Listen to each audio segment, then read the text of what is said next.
That's good. Well, Usually it's when I cross my arms and I'm sitting in my recliner. That's when I know I'm going to fucking pass out. that's just old people shit. We're getting old, especially dads. Yeah, We can just fall asleep anywhere. that's true. Crystal hates it whenever I get in bed and I'm like, I'm out. Like, that. Usually, as soon as my head hits the pillow, Yeah, I'm as soon out. as I hit the pillow, dude, I'm out. She's like, I can't. I was like, you got too much going on in your brain then. Me, I just shut that shit off, which men can do quite easily because we're guys. I don't really have a problem sleeping. I haven't had a problem Neither sleeping do I. since I was in high school. Yeah, I got no issue with sleeping. Sometimes. It's waking up in the middle of the night to go pee is the problem. I'm always like every night I'm up taking a piss. Like, God At damn like it. 2 in the morning. Usually, it's like once for me, if at all. I hate it because like I get up and I'm like I wake up because I gotta pee and I'm like, but I don't want to get out of bed because I'm like, fuck, dude, just go back to sleep. Forget about the pee. You know what I mean? Doesn't work. It doesn't work. But so I gotta get up, go take a piss. I would rather do that though. And it's always at like 4 in the morning. Like I gotta be up in an hour. Why do you gotta do it at like 1 or 2? As I say, like mine's usually like 1, but like the worst part about it is like if you do fall back asleep, because like sometimes I will, I'll be like, oh, I gotta pee, and then I'll fall back asleep, and then I wake up at like 5:20, 10 minutes before I gotta get up, 5:20, having to pee so bad I can't go back to sleep. So it's like if I wake up, and I think that too. I'm like, I better get up and do it, or it's gonna have me up here in another hour. yeah. So I just go. Usually mine's like, oh, I wake up and I'm like, God damn it, I gotta pee, and I'll look at my alarm and it's like, or at my clock and it's like, oh, I gotta be up in a half an hour. That's fucking cool. Mm-hmm. Like, do I get up and go pee, or do I just try to fall back asleep? Because if I get up and go pee, I might not be able to fall back asleep. Yeah. But if you sit there, you're not going to be able to. Oh, But yeah. If I get up, I'm up. There's no going back to sleep. That's how I am. That's why like I don't get much. Like everybody's like, oh, I sleep in on the weekends. I don't know how you do that. Because I feel like I'm wasting my weekend. So I wake up at like, it doesn't matter. Like we went to bed Friday at like 3 in the morning and I was still up at 8:30. I was up and I was like, I got to get up. I don't know why I got up. I just got up and. I say I think the earlier for me is like 9. But that's pretty rare, honestly. That's fucking, Once I get up, I'm up. There's no going back to sleep. That's me too. Once I'm up, I'm pretty much up. I can't. Yeah, I can go back to bed. I fucking hate it. I hate that I have to pee. I hate that I have to pee. Fuck human body. Yeah, stupid body stuff. I don't understand. Like, you realize we sleep a third of our life? That's a lot of fucking... That's a lot of sleep. That's a lot of time wasted on just sleep. I feel like... So I think that's why I don't like sleeping that much. I can understand that. Because I'm like, I'm just wasting time laying in my bed with my eyes shut. Whenever there's so many things to do and see. Even though I don't really do or see anything. I'm happy whenever I'm too poor for that shit. Yeah, I go downstairs and stare at my wall for a while. Drink coffee. It's less peopling. Yeah, right. Yeah. And I usually do it. The reason why I like getting up early on the weekends is because it's my time of peace and quiet. Like, I know that everybody else is in bed and asleep, so that's my time for me to like... I'm usually the first one up at my house, but it's usually like 10. Right. I don't know. I don't understand it, but fuck it. Who needs sleep? Sleep when you're dead. I try to get up a little earlier on Sundays, though. Because I know I'm going to be getting... Or I have to go back to... Yeah, I definitely try to be up. So I try to be up by 10 at the latest on There's been a few times where I'll, like, if I stay up late on the weekend, I'll sleep till like 11. It's rare, though. Yeah, I try. I try not to do that on a Sunday, though. Oh, no, I never sleep in on Sundays. Yeah, I don't like sleeping in on Sundays. They always have me open at work on Sundays. Yeah. Anyway, welcome back. We are... Well, you know who the fuck we are. What am I going to say it? You're here. You read our YouTube, right? You clicked on it, or Spotify. You know who we are. We're the fucking Bonsai Movie Crew, right? Yep. Maybe. Check out them fucking socials. I don't know. Are we? Yes. Well, we are. You won't be soon enough. I don't know. Are we? Do you kick her out, or do we make her like an alumni or something? Well, it's kind of like, yeah, it's like that. Like, once you're part of the crew, you're part of the crew. Okay.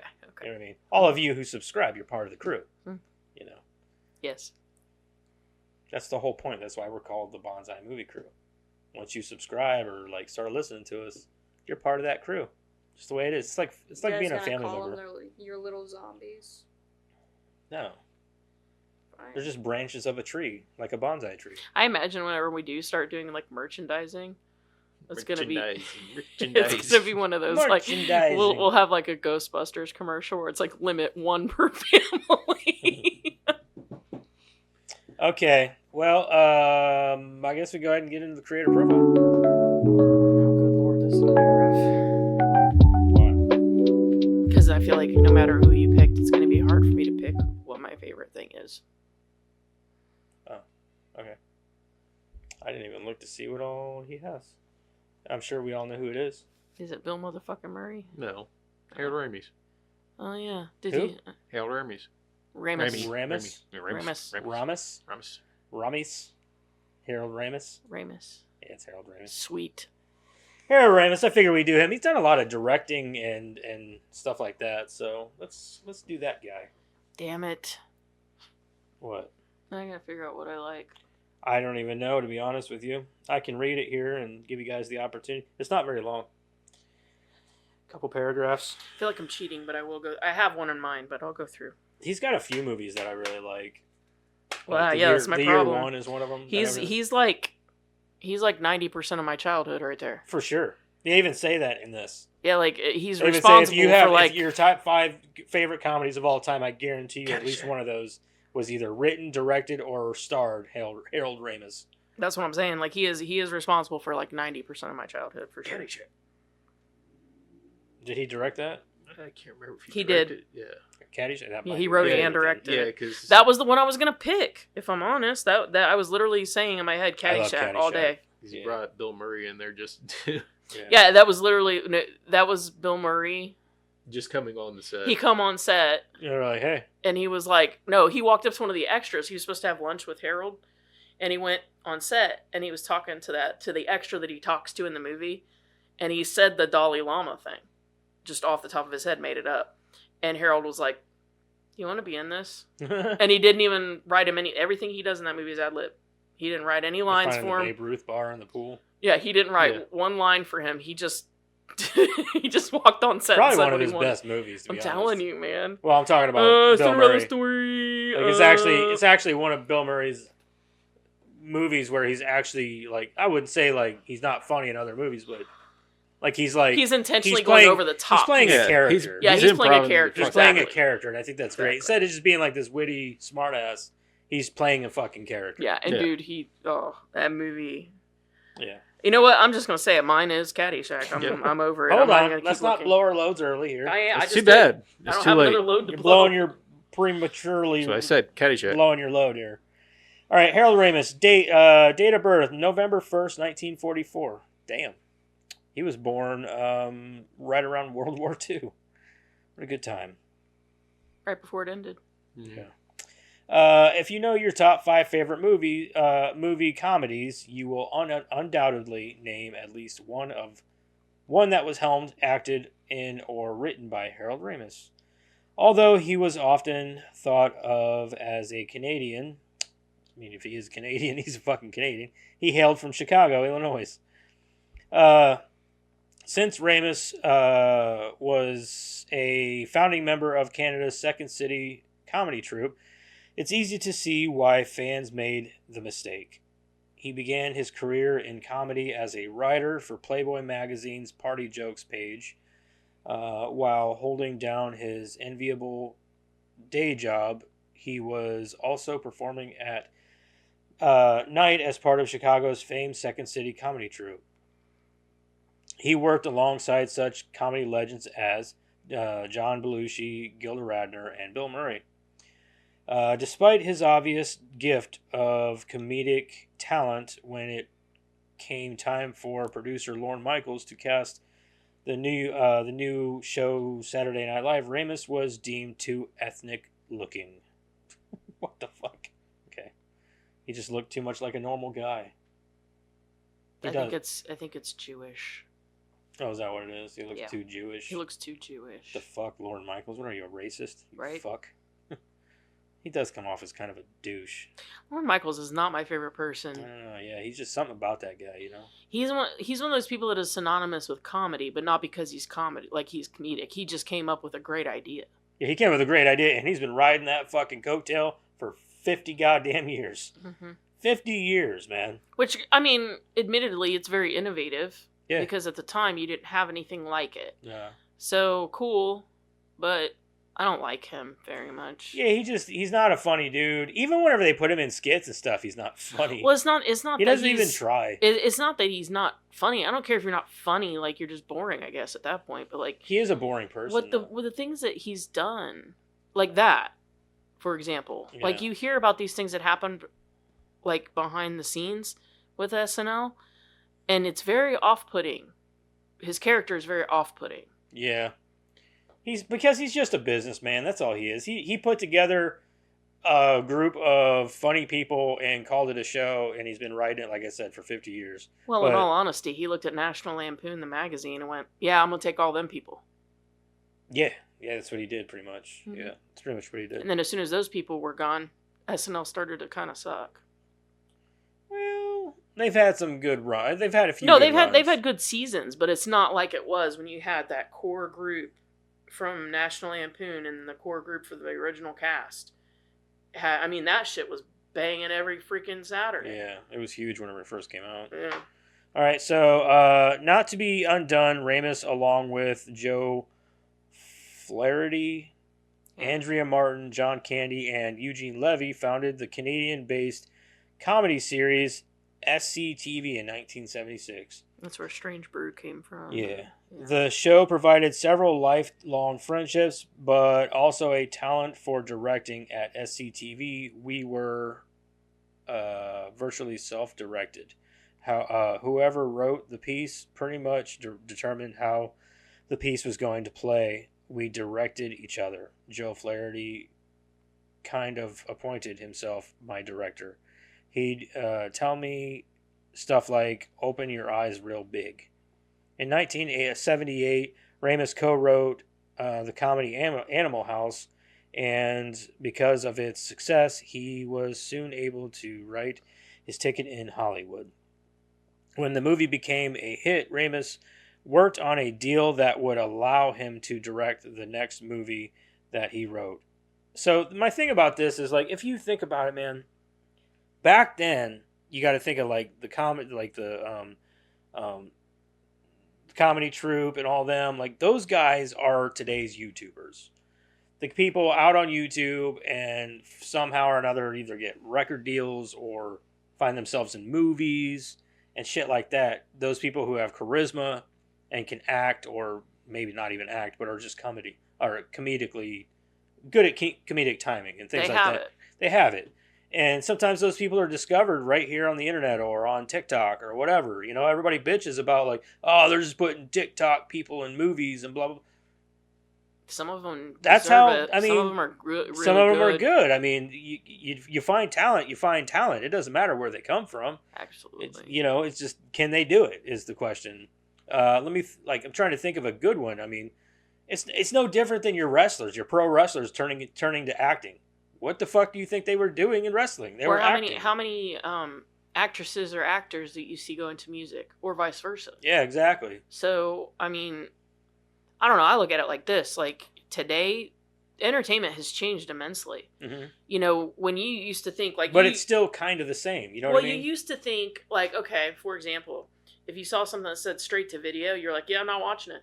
Yeah. Right? Yeah. But nowadays, so many things will go straight to digital or straight to whatever, and they're not bad. They're not bad movies at all. Because that's the media you have to consume now. Because, correct, like, theaters are literally dying. Yeah. It sucks because I think the theater experience is something huge. I agree. And, but don't get me wrong, if something has a theater run, I believe that it shows the quality of that movie. Sure. And how much, they're willing to invest in that movie. Mm-hmm.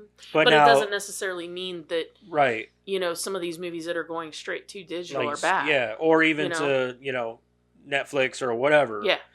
That's what I'm saying, is that entertainment has changed. The same rules don't apply.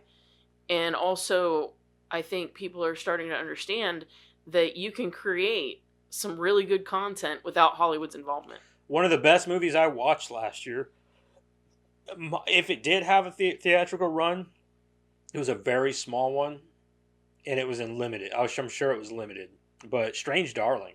Yeah, was that one was of the very good. one of the best fucking movies I've seen in a long time. Mhm. And that movie, I don't even think it was in theaters. No, I don't think so. I know that I just saw a preview for it. I said I want to see that, and whenever it came out on digital, I was like, "Here it is, let's watch it." Yep.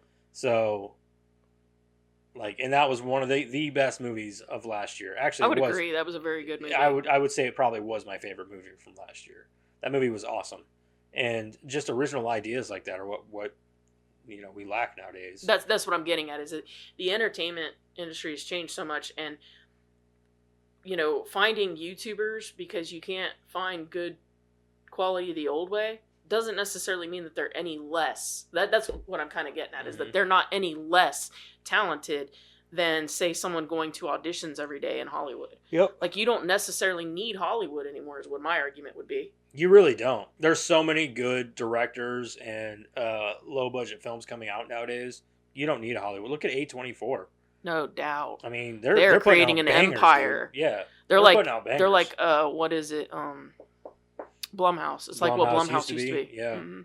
Yeah, A24 is like one of the biggest production companies. Hell, I'd almost argue when it comes to like horror movies, like they're better. They're better as Yeah. low budget or Yeah. not produced by Hollywood or whatever. Like it, Yeah, A24's got I don't know, like they just know how to, like they go like I'm not saying that they produce movies, but like I mean they do produce some movies, but like they go in and they go to like these festivals and shit, and they pick up these movies and they know a good fucking movie when they see it. Like, oh yeah, this one's gonna be huge. Mhm. So they, Or they slap their incorporate- logo on it, like, hey, yeah. we're gonna distribute your movie. You know what I mean? Yeah, And- or they bring people in and say Yeah. like, you're a great director, so we'll sign you on for 3 projects or whatever. yeah, it's Yeah. smart. They're good. They're an awesome company. No shit.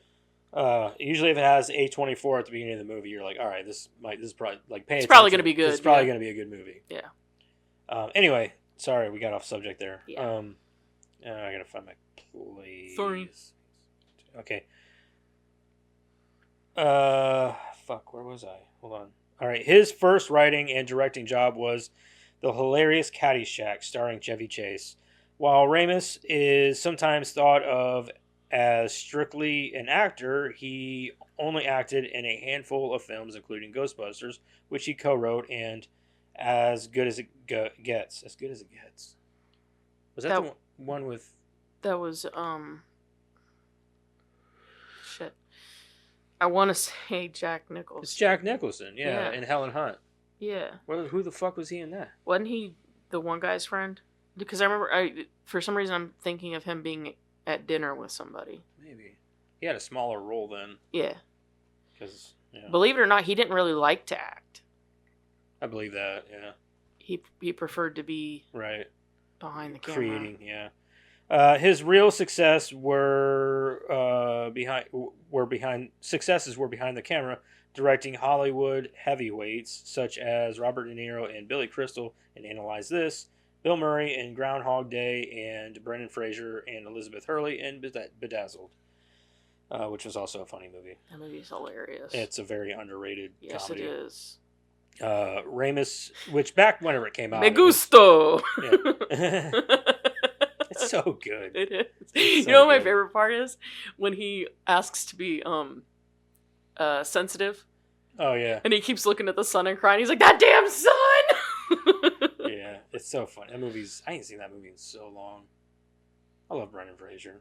Me too. He was so, Me too. That was like during his high. Like Brendan Fraser was everywhere. Like, Is it oh, that the one where he like keeps making wishes? yeah, Yeah. because she's the devil. Yeah. Yeah. Okay. Making deals with The very devil. first wish she does is like, "I want a Big Mac and a Coke."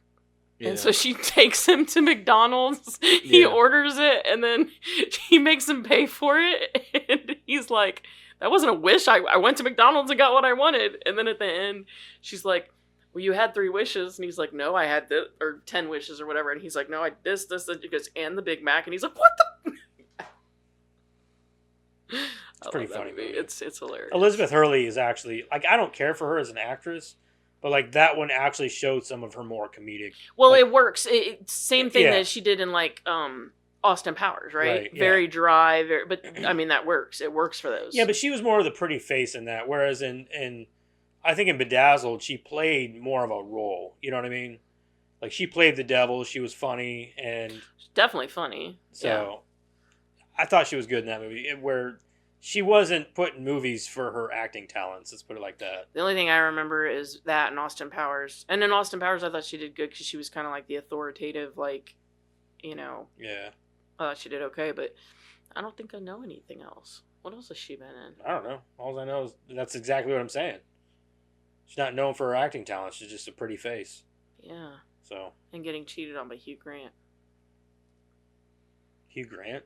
Really? Yeah, they were married. You remember when he, like, hired the prostitute or whatever? No, I don't remember. How long ago was this? Oh, I don't remember. It was like the 90s or something. I just remember seeing a picture of the prostitute, and no offense to anyone, but, like, I was like, you're married to Elizabeth Hurley, dude.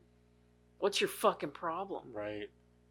That's all I could Maybe think. she wasn't, giving him the business. Maybe, maybe he liked it that way, I guess. Yeah, I don't know. All right, Ramis admitted that if he had wanted a career in acting, it would have been a tough road, saying at one time, I'm still not interested in auditioning and having people tell me that my nose is too big. Well... Thanks, Lorne Michaels. He was a really good actor. Yeah, well, they don't say it, but I cast movies and I know what I say when people leave the room. Well, never mind. If I were Harold. acting now, I'd probably get all the roles Jeff Goldblum turned down. Wow. Okay, Harold, I was sticking up for you, but Well, I think he was being funny. no, I know it's just like he said. I cast movies. Like, oh, okay. Like people walking out of the room, like, wow, she has a flat ass. Did you see his nose, Yeah. Harold? Really? Harold, really? Look in the mirror, bro. Ramis lived in Brentwood, California with his wife Erica and their 2 sons. He has a daughter from a previous marriage until he decided to move his brood back to his hometown of Chicago. It was there that he developed autoimmune inflammatory vasculitis. Vasculitis? Sure. Vasculitis? Sure, yeah, that could be it. A rare disease that involves swelling of blood vessels in the 60s, or in his 60s. At the age of 69 on February 24th, 2014, he died from complications related to the disease. There you go. That's Harold Ramis. He's dead? Yeah, he died. He's grass. You are the most insensitive little fuck I've ever met. I am not. That's terrible. I am being sensitive. He brought joy to a lot of wonderful... Well, maybe That not. man is responsible for 90% of my childhood. And let me tell you, I'm not afraid, or I'm not ashamed to admit it, when they did the whole afterlife thing, they had me bawling over him. Yeah, that was a pretty good... That was and they did it amazing. well. They did it They very did it well. amazingly. They did it That respectfully. might have been my favorite part of that movie, because like most people are like, "Oh, how cringy they're bringing him." Like, I don't know, dude. I think they did him a pretty good service. They did a Like, they did a great really good send-off for job. him. They modeled that entire movie around his character. Right. And I loved it. I loved Afterlife. I thought that they did a perfect job. Wonderful. So, favorite Harold Ramis movie. It could be directed, written, acted. Still Caddyshack. Not Ghostbusters? Mm-mm. Wow. Okay. That's more like, I guess, okay, for him as an actor, I love him in that movie. But I think for him, he really shines as his directing. He did Meatballs. Oh, he wrote Meatballs. Yeah. You see what I'm saying? He loved to direct, and he really shines as a director. Right. So I'm going to pick something he directed. Now, for my personal preferences, yes, Ghostbusters is number 1. I think that... Oh, he was in Orange County. Oh, yeah. He was in High Fidelity. He wasn't as good as it gets. He was in Love Affair. I don't know what that is. I forgot he was in Airheads. He was. He was in Groundhog Day. I think he directed it. He Airheads. directed Was he in He directed it. Zombieland? Huh? It says he was in Zombieland. I think he was a writer.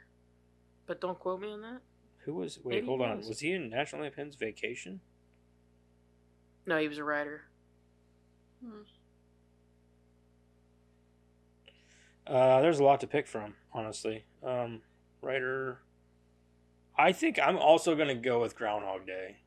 I love that. It's close with Year One. because year one is hilarious because of all the biblical stuff about it and everything. Like the part where who are the brothers? David and was it David and who are the two brothers? The one killed the other brother. Oh, that's shit. Oh, it's Cain and Abel. Cain and Abel. God. That whole scene is fucking hilarious. You killed your brother. No, I didn't. This shit's great. But yeah, I think I'm gonna go with Caddyshack for sure. What about you? Ghostbusters, I guess. What about you? It's Caddyshack. Caddyshack. Caddyshack. Yeah. Have you ever seen Caddyshack? No. That's the problem. Mm-hmm. Yeah, you should Caddyshack's probably watch hilarious. that movie is fucking hilarious. And the thing about it is, it's the first of its kind. That's another reason I picked it. Is it's the first of its kind.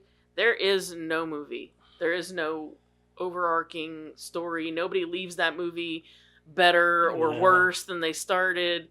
It's just a literally, movie of it's centered around golf Yeah. and around this country club and these characters in this country I club. forgot that Rodney Dangerfield's in the movie. Oh, Rodney Dangerfield kills it in that movie. Yeah, He's the he's best fucking part of that hilarious. movie.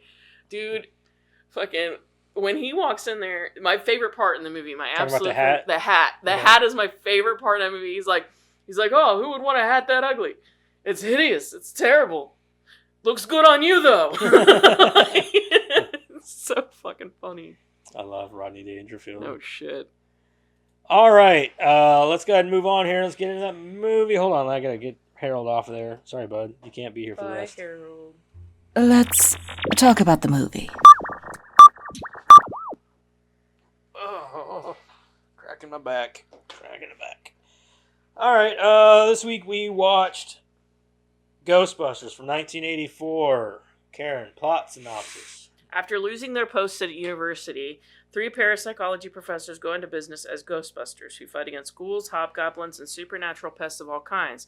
After they have found a gateway to another dimension, the evil gets released upon the city. The 3 professors now have to save New York from complete destruction. Do I have to go through everybody? We know who's in this movie. We all everybody who's knows fucking who's in this movie. If you haven't seen Ghostbusters, come on. I Get mean, real. What are you doing with your life? really. Jackson did watch this movie for the first time with us last Oh, night. Jack watched the first one, then he had to watch the second one again. And That's what he asked me too. He goes, "How many of these movies are there?" I'm like, well, there's these 2 originals, and then there's a remake with all females. We don't watch that one. I said, but then there's the 2 new ones that came out recently, and I was like, those are okay. I was like, but really the important ones are the first 2. He's like, well, is the second one as good as the first? Is like, I personally think that they're both good. I said, I might like the second one a little bit more. I said, but most people like the first one more. So, no, I kind of like the second one. I mean, I like them both, but like, I kind of like the second one. But like, I don't know. To me, I liked Afterlife and Frozen Empire. I liked it I too. think they're canon. Yeah. I'm good Oh yeah, with I it. consider them canon. Yeah, I yeah. think that them being as involved as much as they are, like Bill Murray and all them, Mm-hmm. is a testimony to how they feel about them. Right. Yeah. So like, I am totally. Well, they were involved a little bit too with the fucking female remake too. They were signed on as guest cast. Right. I agree that the new ones But they are canon. in it Yeah, for they're in it. Afterlife. Yeah. And not just in it like. But they're as- playing themselves everything. Yeah. It's not just that. Like, I think was it Dan Aykroyd wrote the screenplay for Frozen Empire. I think he did. Yeah. So you know what I'm saying? And the thing I really liked about Frozen Empire is that they had a brand new bad guy. Like, how many times have we I seen did Gozer? like that. And how many times have we seen And this? Gozer was already back in Afterlife, and Yeah. then which don't get me wrong, I think that They did a great job. I think Olivia that Wilde was a great Gozer. and I think that they did that as a closing of the chapter, right? Yeah. They had Egon as the centerpiece, and so I didn't think that Gozer was overdone by having Gozer in it, but like having a brand new bad guy. Perfect. I thought it was a good bad guy too. And I thought it was a very good good new bad guy. element. I like that. Yeah. It was a little bit. I think the movie was just a little bit all over the place for me, and it was kind of like it was everywhere. Didn't bother me. The only real Like they had a issues- bunch of ideas that were spitballing, like, oh, we'll add a little bit of this and a little bit of that, and it's just like, well, I hate me for this all you want, I guess, but like the only thing I really had any issue with was like, oh, we had to throw in a gay character, and she's gonna fall in love with a ghost. Okay, Yeah, they kind of shoehorn that a little bit, but nowadays, man, what do you expect? I know. There's a lot I of know. kids out there that like It just are, feels you know, it feels forced though, and like I don't want anything like that in those movies. I guess like I don't care if she's gay. I don't care if we have 10 gay characters or 20 gay characters. It's just when they shoehorn in, like you said, just that one, and they shoehorn in this little like story that doesn't feel like it's part of anything until I guess it is part of it. A ghost is gay. Like, why do we have to have that? Like, have her have a girlfriend or have her have yeah, I guess a girl she's interested in school. Like, but these days, man, I'm getting so used to it at this point that I could care less. Like, I know that they're not going to stop doing it, so I'm accepting it.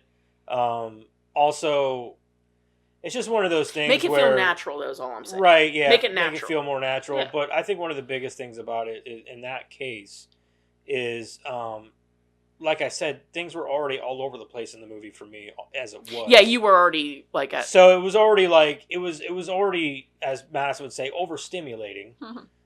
I can understand I that. wouldn't It was say a lot. that. I So wouldn't then make fun of to people throw in for this like saying whole that. I did have a problem with that too, to a certain extent, where it was like, okay, we have more. You can make more movies. You don't have to throw it all in here. yeah, And that was like when they went to the whatever society that they were trying to create, yeah. and they were looking at all these ghosts that were like Well, locked up, and then all this stuff that they were trying to create and do, and it's Yeah. like, don't throw it at us all at once, man. yeah, Just and give then us on a top little, of that, you know. like, and with all that, they never even said how they transitioned from living in the house out in the middle of nowhere to being in New York City and being Ghostbusters. Like, how did that come into fruition? I think that's just sort of an implication between those two movies, just because like at the end of the first one, you knew they weren't staying, and you had that whole scene with Yeah, with but I mean, Winston. like, if you think about it, though, I don't even know why we're talking about this movie. We're not even talking. I don't know. But anyway, it's just we'll talk about it another time. Yeah. We'll talk about it another time. We got I bigger was- fish to fry today. I was getting ready to hit. Yeah, like sorry. Put that cookie we down. go into tirades about movies we really like. Yeah. Eric. Yeah. So anyway, Madison, are you gonna read the movie? Or are we gonna? Oh yeah, we gotta do watch recommend. Are you gonna? Would you watch and would you recommend? I don't know who doesn't know about this movie, but yeah. It's true. I mean, it's kind of like the Ninja Turtles, or actually, I don't even know if it's on a higher level than Ninja It is Turtles. Do on you a know higher how level. hard it was to find bad reviews? Oh yeah, because this is part of people's childhood. I know, but that we've watched other movies that are sort of similar, that they're beloved movies, and that was insane to try and get bad reviews. If you haven't seen the Ghostbusters, by all means, and good lord, what are you doing with your life? Go watch the damn movie. Everybody's seen it. It's a good movie. Of course, I'd recommend you go watch it, and of course, I would watch it again. Yeah, it's the Ghostbusters. That goes without saying for me. It's a yes and it's a yes. I don't even know why we're doing this fucking podcast, to be honest with you, because we're all going to gloat on it. That's all we're going to do. I don't know. There's the... No, I'm just kidding. I don't know. There's this whole fucking movie that sucks. How you doing? Yeah, right. Yes, You're going to get yes. stabbed by your sister. You know It what wouldn't I be always the found first weird about time. these movies? The first one came out the year I was born. The second one came out the year he was born. Just weird to me. Why is that weird? I don't know. It's just weird to me. And the second So, one like was they're, about a they're baby. they're two movies that I just really love, and like the year it came out was the year I was born, and so was like Nightmare on Elm Street, and then the second one in the series, which I really love, my brother was born in that year. It's just weird to me. It's like a small world kind of Yeah, thing. but it's hard to say that, like, from 84 to, like, 93, 94. 89. No, I'm saying, like, from Oh. between those years are, like, the pinnacle of great movies. Oh yeah. So, like, I mean, it's not... You could go through any one of those years and you're going but to it's find... a franchise that I Right. find very, like, I love that franchise. So it's Right. like just strange to me. Well, we all got our thing. It was about a baby. Yeah. Anyway, let's And I remember go looking ahead. at all those baby shit like with him. that was and I possessed. was think like, oh god, yeah, I remember Eric having that. I remember Eric having Maybe he that. was possessed. No, like the baby stuff, like when she puts him in the bathtub and they got that little floaty thing or whatever. See, I remember like- more from the second movie than I do the first one. Really, Mm-hmm. Baby's gone berserk. I don't remember. Who was the baby's dad in the second one? her ex-husband. When was she married? between movies. Yeah. She explains it. She talks because he says something about how come we didn't get married or whatever, and she's like, because you never grew up or some shit. no. She says, you never asked, and every time I brought it up, you would get drowsy and fall asleep. That sucks. Drowsy and fall asleep. You mean drunk? And then it was like something about when you started introducing me as the old ball and chain. That's when I left. So needy. You know what kind of person we're getting involved he was with. like, as she was walking away. I know because I just watched it with Jack. So, all right. Anyway, Madison's gonna read the movie and enjoy. Jeez, Pete's. Okay. After Columbia University parapsychology professors Peter Vinkman? Yeah. Yeah. Ray Stans and Egon Spengler experienced their first encounter with a ghost at the New York Public Library. The university dean dismisses the credibility of their paranormal-focused research and fires them. The trio responds by establishing Ghostbusters, a paranormal investigation and elimination service operating out of a disused firehouse. They develop high-tech nuclear-powered equipment to capture and contain ghosts, although business is initially slow. I just want to know where they thought, hey, let's build these, these nuclear weapons and nuclear everything like that. accelerators. Yeah, and not worry about getting fined or arrested or thrown in jail. Things were different back then, though. I mean, but I still. mean, honestly, they didn't. It's like having a wasn't- nuclear reactor on your back. Yeah, literally. And nobody cared though. Nobody And- cared about that kind of stuff back then. They didn't have that shit licensed, nothing. Like, the EPA's in their fucking building, like, well, yeah, of course they're in your building. They're wondering how the hell, what you're doing with all these ghosts you're apparently capturing. Like, you don't just keep... It's a weird flex, though, for it to be the EPA. It is a weird flex, yeah. I mean, like, don't get me wrong, it works well into the plot and I everything. think something more along the lines like the FBI would be in that bitch. Like, yeah, or something, well, maybe not the FBI, but, like, it would start with the police, you would think. no, I I feel like think the it'd be, FBI a would be little bit quickly more- investigating. The You FBI think? when CIA. I think something. I think that they would have, there's Central Intelligence not so much. FBI deals more with that shit. There's jurisdiction and everything else. I think the FBI has to be called in by the local police. Not if they catch wind of something though. They can make their own. You know, it's New York City. If they're gonna know that like 4 guys are running around capturing ghosts. Yeah. They're like, okay, and this shit's legitimate I'm because just obviously they're talking- making a lot of money. I'm only talking from the perspective that I know that there's like jurisdictional stuff. right. And if you roll in on someone else's jurisdiction without having been invited, there can be But I mean, they're gonna be legality like, hey, we're problems. the FBI. We're gonna go investigate these guys. What the hell is the fucking Yeah, New they York they, Police they may Department be gonna able to say? go into like the cops and be like, hey, We're gonna investigate We're gonna do this, whether you you know. like it or not. Is Yeah. what they're gonna say, Yeah. and Mhm. and why that would be the one I would suspect would go in and investigate, not the fucking EPA. yeah. Like, I assume probably maybe they thought there's either one or two things. One, since it's a contained nuclear reaction inside, that they didn't think that they'd have to. Because, I mean, a microwave is a contained nuclear reaction. well, then So- the dude just shuts the power off and completely releases. Like, what would you do if like your power failed? Well, that's I assume they have generators, Yeah. but what if your generator fails? well, they shut it off from the main. I'm sure that they had several backups, and I if would you hope shut it so. down from the main, there's nothing you can do. Like, that's literally the switch. Right. But yeah, I my only explanation would be that they thought that they didn't have to since it was a contained nuclear reaction. And then 2, I mean, he was an asshole. Oh, 100%. And He always two's plays much- an asshole. 2's much more important. So we got William Atherton. He always plays a dick. Yeah, he always plays a dick. I bet he's a really nice guy in real life. Actually, it is. All right, go ahead. After a paranormal encounter in her apartment, cellist Dana Barrett. Celloist. Or cellist. She plays the cello. CELL. There's no H. I know. There's because no it's H. just a C. Cellist. Have you ever seen cello? CELLO. You know what a Cello. cello is? It's an instrument. It's an instrument that you play like this. Yeah, it looks like a big violin mixed with a harp.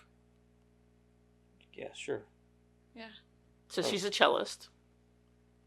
You know what a cello is? I was just helping. It's bass playing, I think. No, it's a cello. You play like a violin. Yeah, but it's like lower, ain't it? The sound. It is. Well, so yeah. it's bass. Sure, yeah. Well, it's still a stringed instrument. I don't think you're understanding what I'm saying. Yeah, it's a bass. It's not like a... It makes a low noise, so Lower it's noise, part yeah, of the it's- bass Yeah. I get what you're family saying. of You're looking at me like you're not. No, I'm not. Yeah, you were. No, you're not. Because you were arguing with me. About what? Don't even start with me. Are you happy or are you gonna fuck me up? Debating. Cellist Dana Barrett calls the Ghostbusters. She recounts. Sorry, her Huh? last name's Barrett. Barrett. Well, Lottie frickin' She says it about 75 times in the movie. Dana Barrett. Okay. She recounts witnessing a demonic dog-like creature in a refrigerator utter a single word, Zool. Ray How do you confuse that with a dog? Or it's like, it's a dog. It's not a fucking dog. That is a beast. Fucking- I think it's the joke, It is right? the- Because totally you the hear joke. you hear it more than once, and then you hear him called a bear. We got a bear. He said there was a bear in his apartment. You know, that's a total testimony though to the great special effects in this movie, because when I said something about like the puppet, like one of the times when it's just like, I think it was when it was laying on the bed and had the coats on it, I said something about the puppet, and Jack was like, "They're puppets," and I was like, Yeah. "Well, yeah, they're puppets when they're not, when you don't CGI. see all of them." And he's like, "Well, what are they when they're not?" And I was like, "Usually it's claymation or stop motion, And depends it's on integrated what, into the movie. yeah." I said it depends on what they're trying to do, and he was like, "I so thought that was CGI, like CGI nowadays." And I was like, "No." CGI didn't exist back then. That's what I told him. I was like, that wasn't a thing Yeah. then. And he was like, "That is amazing." So it was like, you know, Fooling them kids. yeah, you know, it's a testimony. What happens when you do things right? Just saying. Ray and Egon research Zool and details of Dana's building while Peter inspects her apartment and unsuccessfully attempts to seduce her. The Ghostbusters are hired to remove a gluttonous ghost? Gluttonous, yeah. Gluttonous? What is the word? Is it gelatinous? Slimer. No. Gluttonous. He eats. Oh, yeah, okay. Well, he's gelatinous too because he slimes. and- Gelatinous. Do I look like a total idiot? Don't answer Do you want me to that. answer that? Gelatinous. There's not even an E in there. And the L's after the G. Fuck your own face! Where's the spatula at? It's not a spatula, it's a spoon. Can I have that? What are you going to do with it? Well, I'm not standing up. The Ghostbusters are hired to remove a gluttonous ghost Slimer from the Sedgwick Sedgwick, yeah. hotel, having failed to properly test their equipment. Egon warns the group that crossing the energy streams of the proton pack weapons could cause a catastrophic explosion. One of the most underrated parts in this movie is that elevator scene, where the three of them are in that elevator, and And he's it says like, no smoking behind him and shit. yeah, and he's like, "I regret not having tried these out," you know, and he's like, "I blame myself," and he goes, "So do I," and then like they switch them on, and they both kind of like move over, like that's gonna do anything. Yeah. A little sketchy. Yeah. They capture the ghost and deposit it in an ecto-containment unit under the firehouse. Supernatural activity rapidly increases across the city, and the Ghostbusters become famous. They hire a fourth member, Winston Zeddemore, I don't know about you, but to his cope interview, with the growing demand. his interview process was like, he was just like, all right, you're hired. I want to be a fucking Ghostbuster. No Right. shit, Like if that's all it takes, I just go in and like show my face and like, all right, you're hired. dude. If I'd have seen somebody hiring for that, like when I was younger, 100%, I I'm in. would have been running for the I'll job. do it like, for free. I don't You know. don't about even free. have to pay me, Well, wait, dude. you guys are gonna have room and board though. Yeah, I'm in. Yeah, like I can live here and just eat and go ghost bust. I'm in. I'm in. What else do I need out of life? I mean, I get to hunt ghosts, and I get Sleep free in a room and board. firehouse. Yeah, sleep in a Go firehouse. down the pole. I get to ride the pole down, and I get to ride that badass car. Uh-huh. I'm in. No. Occasionally they'll let me drive it. I know that. They I know better they will. be paying me still. No, I don't need paid. That's I all do. I need. That's life for me right there. Look, I would have never had kids. No, I would have been in that firehouse. I would have been. I would have lived there. That would have been that would have been the end. That's exactly and where I'd live ghost and die. hunting would have been like crack for me. Like, when's my next fix? Yeah, I know. What's someone gonna call? I was like, what do we got, guys? Who you gotta call? Call this crack. Be like, it's a quiet night. No. When is someone else gonna get possessed? Because it ain't gonna be me. I'd You know what been- we need? We need it out of their Zool, man. I'd have been the scaredy one. Like as soon as somebody like Ghost would have came out, I'd been the one. Fuck! Pow! He'd be like, this is a joke, right? Then he gets the job and he goes in. He's like, this is not a joke. I'm out. I'm sorry. I quit. You can keep my paycheck. We weren't paying you. Who you gonna call? Somebody else. Somebody else. One of my favorite parts of the second one is when Janine answers the phone and she's like, well, we're closed until after the new year. Well, just don't go in there. Well, just don't go in there. You remember when you had that chance to work for those ghost guys? And I did for a little while. And you were like, yeah, you try to get me to be like the camera guy. I was like, yeah, I'd be the camera guy. As soon as something would have like I would fucking totally popped be the out. camera guy.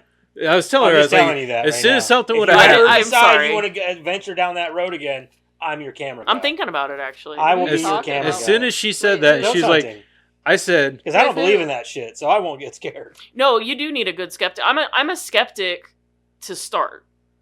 Like, because there's been a couple of them that I've done that, like, for example, there was one that I did, and I'll be really quick, but there was this one guy that kept talking about this cold spot in his living room, and so we did everything we normally did. We checked everything. We did our normal stuff, but I was taking like the heat camera, the heat sensor camera, and I was walking around, and I went specifically into that area and pointed it straight down at the ground, and you could see a grate under the carpet, like where the air conditioning was coming up.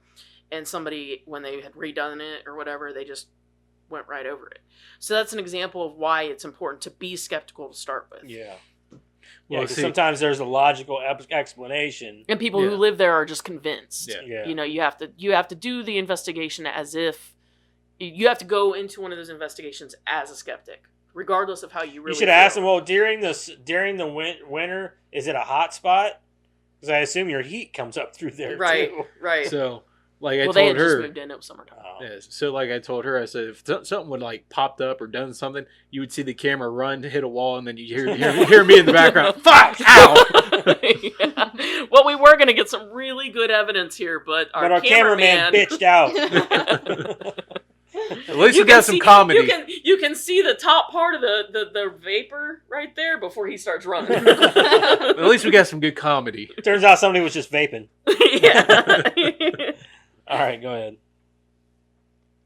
Suspicious of the Ghostbusters Environmental Protection Agency inspector, Walter Peck asks to evaluate their equipment, but Peter rebuffs him.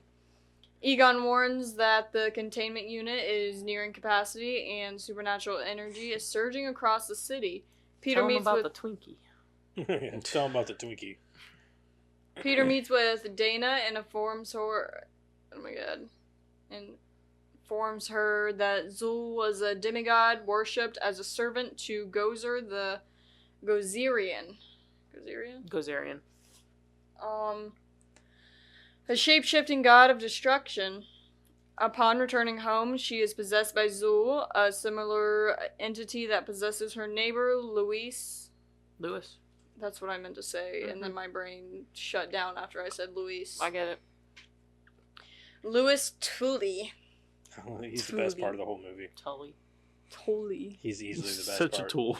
He's my favorite part of the whole movie. Especially whenever he becomes possessed. He just... But, so, since we see Vince later with Paul Rudd, is he just goofy in general? Who? Zul, or Vince Clortho, the possessor. You have Zul and you have Vince.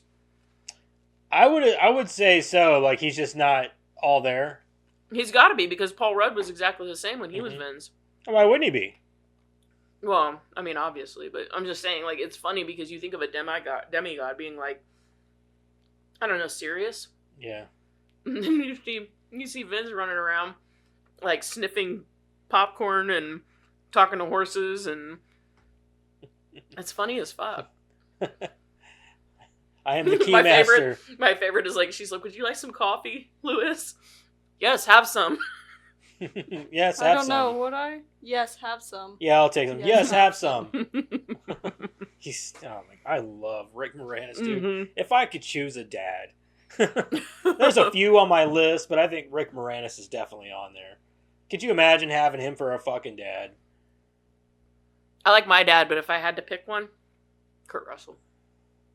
Yeah, you said this before. Yep. Mine would definitely be Mr. Miyagi, but that's not the point. Mr. Miyagi. I love Mr. Miyagi. That dude is the best dad anybody could ask for.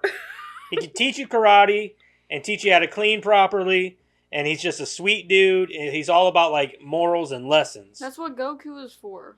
Except it's not morals and lessons. No, because it's Goku is flying dumb. and fighting. Goku is dumb. And he's a Goku- terrible It's father. He's a terrible hilarious. father. Goku It is not a dad. hilarious. You know what? He might be a terrible father, but at least that kid grew up and went to school. Yeah, That's because of his his mother. mom. Yeah. I don't want Chi-Chi as a mom. I just want Goku to be my dad so he can teach me how to fly and how to fight bad guys. That was Piccolo. Yeah, Piccolo definitely did a lot of that. Yeah. Literally. Everything. What are you talking about? They spent some time in the hyperbolic time chamber. Yeah. For like Goku and Gohan. Well, it was technically a year. It was like 30 a minutes. year out of his yeah, whole 30 life. minutes, but it was like it was. It was a an year of hour. Sorry, an hour. It was a Okay. year of their life, or 3 years or something. Okay, but if you don't know your dad your whole life, and everybody else is teaching you everything else, and all you hear is about how great your dad is because of what he does or whatever, and then you get a year with him in a chamber, whoopee! It's pretty sad. I'm just saying, I don't want care. Goku. I'd be like, I for don't a even dad. know still you, and now I want gotta spend Goku a as year my with you? dad. Yeah, I wouldn't want Goku for a dad. I still want Goku as a dad. I Oh, don't he's care. such a bad father. He's a terrible father. I wanna shouldn't be know able this to- much.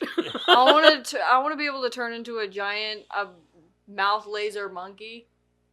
Okay, you I are a do. mouth laser monkey. Go he ahead. Marie. is. No, you are. Oh.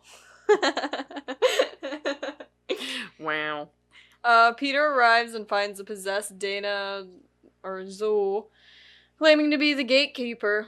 Lewis. My brain stopped. Tully. Not Luis. Lewis. Lewis, you said it. Is brought to Egon by police officers and claims he is Vince Clortho, the key master. The Ghostbusters agree to keep the pair separated. Peck returns with law enforcement and city workers to have the Ghostbusters arrested and their containment unit deactivated, causing an explosion that releases the captured ghosts. Lewis escapes in the confusion and makes his way to the apartment building to join Dana. In jail, Ray and Egon reveal Ivo Shandor, Mm-hmm. leader of the Gozer Worshippers. I got you. worshipping. Oh, worshipping. Worshipping. That Okay. was so bad.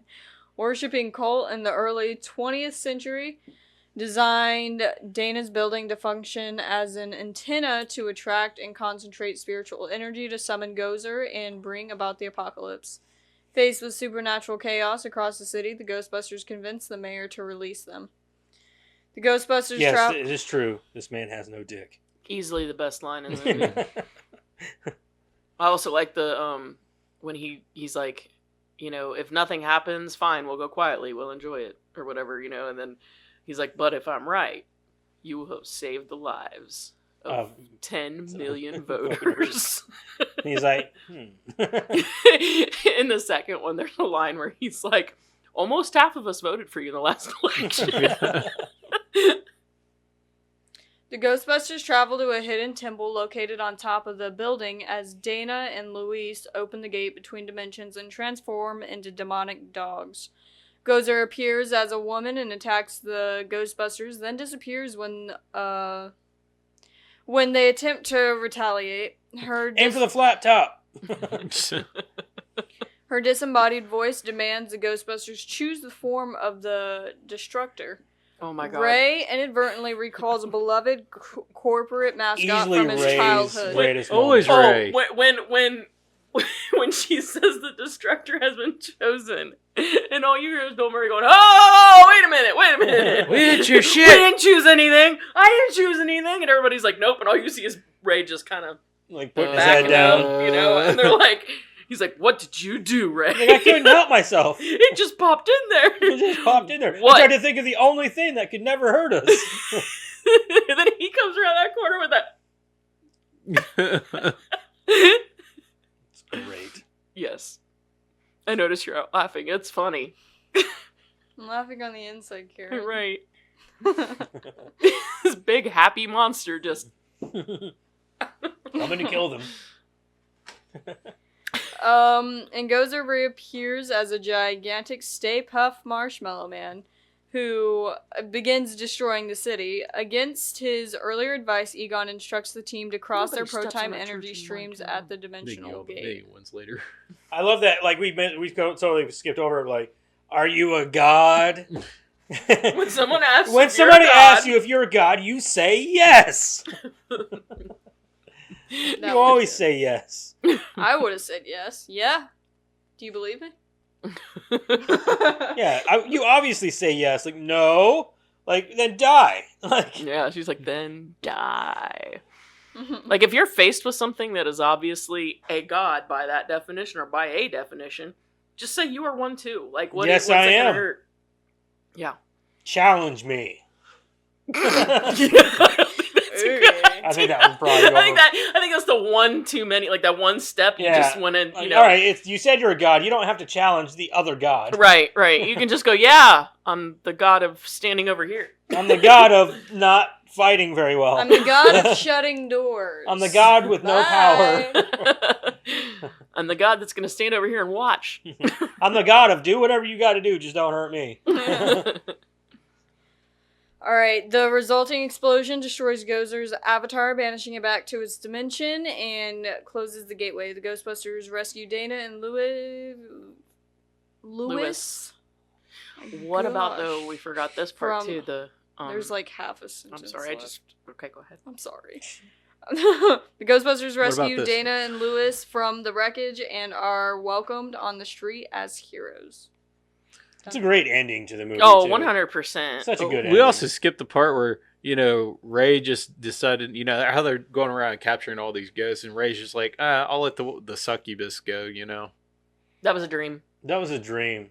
No, it wasn't. Yeah, it was. He falls out of bed. Yeah, he falls out of bed. It shows the like Really? weird wavy thing to show I you thought that he's asleep. Because he comes in the office the next day all happy and go lucky. Because Well, he had a nice dream. Oh, okay. No, that was a dream. That was a dream. I swear it was just... No, they do the little thing. It wasn't supposed to be, though, fun fact. It was supposed to be they go to this fort to bust ghosts, and it's too far to go back, so they stay the night. So that was supposed to be a real thing that happened to him, but then they decided to make it a dream Oh, sequence. okay. So Could you imagine getting a BJ from a ghost? I imagine it's cold. I couldn't imagine that would be pleasant, really. Mm. Because they leave ectoplasm everywhere. It's lubrication. Yeah. Cold. Funny enough, The face you made! funny enough, that's probably what they used. Dude, They use KY for everything else in these fucking this movies. is true. Dude, the part where he tries to come up with a solution, and he's like, he's a sailor, he's in New York, we get this guy laid, we got no problems. Yeah. Hilarious. I don't know about all that. What are you going to get him laid by? The Empire State Building? Well, they're just rub against it a while. I'm sure they can find something. I mean, he's a marshmallow. He's just a giant marshmallow. All right. Does anybody got anything they want to cover? All right. Talk Well, about then, it, let's you know. move on into it. Let's go this bitch. Okay. So, before we move into that, if you were a Ghostbuster, which one would you be? No. Mm-mm. Have someone else pick for you. Okay. What about Eric? Ray. Good one. I disagree. Go ahead. What's the black one's name? Winston. Winston. You're Winston. I can see that too. You're Winston. Why? Sorry, man. Why? For me, Ray is kind of like the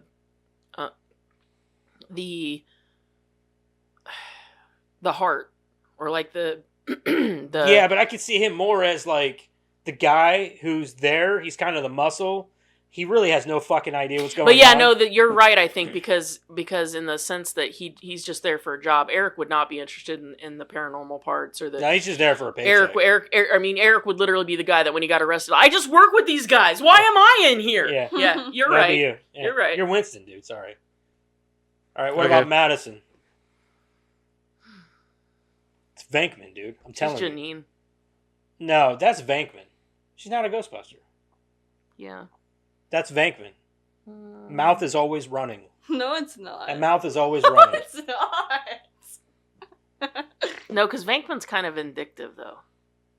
I don't see that in her. That's I what can it is. see her being Janine because Janine's snarky. She's witty. Like, she just has a fight with Venkman. Ghostbusters, what do you want? She's Janine. Okay, well, what about me?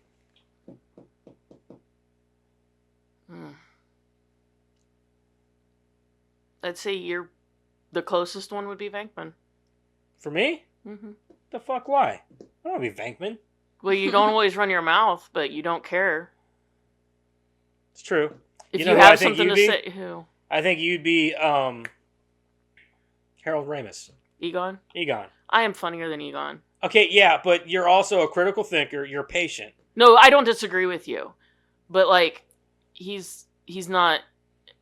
I don't know. I think like if you can combine them, I don't want to speak for anyone, but I think it would be like Egon and Venkman. All right, if you had to be a Ghostbuster and you chose, who would you be? You have to choose. I'm not as smart as Egon. I'd be Ray. I want to be Ray. I'd want to be Ray. I love wanna be Ray. ready. Because He's I my don't- favorite one. To me, I don't would be have Ray. the wit of Venkman. I guess like some people would say I do, but I don't know. I'm not me, so I can't like gauge that very well. But I know I'm not as smart as Egon. I couldn't do what he does. So, but I mean, as a critical thinker, yes, I agree. I would say as just personality wise. Yeah. Like I'm going with Ray. I love Ray. I think. Oh, he's- if I could pick, he's it'd be my Ray. favorite. I love You're I all love gonna watching pick him. Ray because nobody wants to be the smart guy and nobody wants to be the It's guy not that hits that. on everybody. No, I it's just that- I love Ray's bubbly, goofy kind of. Yeah, out there kind of If I personality. could pick and be and live up to it, I would be Egon. Oh, for sure. Yeah. 100%. If I could do it, He's a smart guy, right? Yeah. yeah. But I also like. I mean, I like how. I don't know. I like how he is, like, because I think that he's one of those, like, sort of. He doesn't say too much, but if he did, he'd probably put Venkman to shame. Yeah, for sure. You know what I mean? Like, he's that quiet, like, I don't have to talk because you guys do You guys enough know for I'm. me. Yeah, and that I, and you know I'm the smartest one in this room. Yeah, and like I love the part. My favorite part with Egon is when the EPA is like, they did this and they did that and they did this and they did that, and nobody has anything to say, and then all of a sudden you see Egon, your mother, like, you know, Yeah, like he was ready to fight. I love Egon. He's probably my favorite, and then Venkman, honestly. But like, yeah, I don't know. If I Ray's had to my pick, favorite. if I had to pick, I'd want to be Ray because he works in the car. He usually drives the car. He looks the coolest smoking cigarettes. I He's like Ray. my favorite. I like Ray Ray. is my favorite. I think Egon's my favorite. What about you? If you could pick. If I could be any one of them, Mm-hmm. probably Venkman. Venkman. Why? Because he's so witty and snarky and Mhm. smart ass, and it's Bill Murray. Yeah. What about Well, you? who wouldn't want to be Venkman? I'm good with being honestly, Janine. but- I nailed it with that, didn't I? Okay. Yes. Whoa. Whoa. Calm down, crazy. I'm out. There's a ghost. Yeah. We're talking about Ghostbusters in this. Shit's moving. All right, let's go ahead and get it. This thing's like right in my face. I look like I'm about to like. Like it's like right there. It's like. It's where it is every week. like- Quit masturbating my Well, sword. it's like there. You know well, what I you mean? put Like, it there. I did. He Yeah, doesn't like it fall. A little anymore. bit I'm better. gonna end up kicking it and it's gonna fall. Is it still? Well, now you're trying. Yeah. Well, now When it's is he just weird. not It was like right trying? there Fair point. in my face. All right. Anyway, let's Always go ahead wants to have and something rate in his this mouth. shit. Like, he's not happy unless he's got something in his mouth. I'm happy if he ain't got nothing in his mouth. Alcohol. Madison, what did you think of Ghostbusters? I liked it. It was pretty good. Oh, for fuck's sake.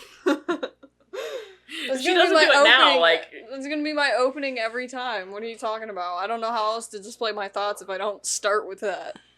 It's the opener. It was good. I've loved the Ghostbusters theme song since I was a kid, so I used to It play is the very Just catchy. Dance to it all the time. It was funnier than I remembered and less boring than I remembered, because when I was a kid, I really wasn't that into it. So, It is a fast-paced movie. It doesn't really Dude, I love that movie when I was a diddle-daddle kid. around. There's no fluff. It just moves right in. So I love that movie when I was a kid. I had everything. Thank you for explaining that to me. Everything that you can buy, Ghostbusters-wise, I had it. And Jack learned the dance for that movie when he was 3. Not because I made him. He just did. I have videos. Why would you make your kid do that? Some people would say I would just because I love the Ghostbusters so much. All I did was let him watch the movie. Okay. He was like I 3. watched her do it. She was throwing shit at him. Real though. I do that to my little brothers too. When he messed up, she threw something at his feet. Get it right, you little prick! get it right, motherfucker, or you're out of the family. Watch the glass! There's glass where you're not supposed to be stepping. All right, come on. Anyways. There were mouse traps everywhere. Oh, God. I love the characters. Ray was really funny. Igor? Egon. Egon. Igor. Igor! Is it Egon? It's It's Egon. E-G-O-N. The smart Egon. guy? Yeah. Yeah, he was funny too. I liked him. And then the main guy, I didn't really care for him, not gonna lie. What was that? What was his name? Venkman? Vampire movie. Igor. I didn't really like him that much. He was kind of... Oh, no, you're talking Douchebag. yeah, Frankenstein. Frankenstein. Janine was entertaining too. So, I like the characters. There's nothing wrong there. I like this movie. It was good. I probably won't watch it for a while. Shut up. Okay, what's your fucking score then, man? I'm You still keep talking. saying the same thing over and I'm over sti- again. no, I like I this don't- movie. It was good. 2 seconds later, I like this movie. It was You're gonna good. break shit now. I like this movie. It was good. But I don't know what I was saying because someone interrupted me to lecture me about what I was saying. I'm sure you're gonna say it again. I like this movie. It was good. See, there's 7. I heard the Scusi, characters. scusi. There was nothing wrong with the characters. Oh, I probably won't watch this movie for a while just because I probably won't. Not unless the boys make This me. was good, but not that good.